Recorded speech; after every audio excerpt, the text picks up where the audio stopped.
I love this little story you've picked up where the ABC's Radio National breakfast host Patricia Karvelas has gone onto Twitter to announce that she's leaving Twitter. So I'm done here. I'm on Threads, same name, bye. Now, she was one of the most prolific tweeters of all time, and 4 days later, she turned up back on Twitter with this message. Good morning. Happy Monday. Coming up on Radio National breakfast. Oh, she had to get back on to promote the show, did she, Sophie? Chris, for our viewers at home, this industry, media industry, sadly breeds an awful lot of egos, and I think there's a little bit of ego going on here. I mean, do you really think there's people writing into Patricia Karvelas going, please, please, please come back to Twitter, we're missing you so much?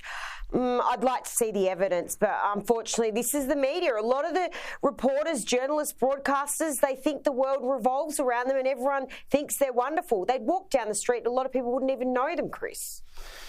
Yes, indeed, there are egos about.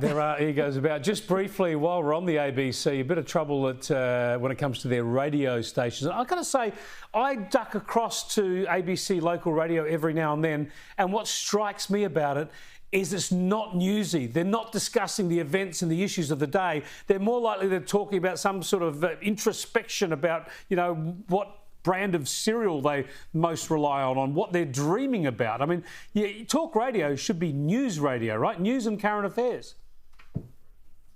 So, Chris, there's been an internal review. It's found many issues with the radio stations, the main ones.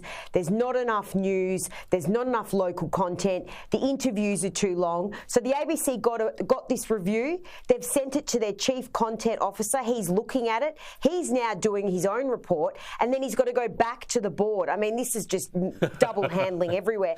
They are in trouble at the ABC. Their radio ratings are falling. Yeah, because they don't talk enough about news and current affairs. It's so obvious. Thanks for joining us, Sophie. Really appreciate it. Sophie Elsworth, you can read her stuff in The Australian every day, but especially on Monday.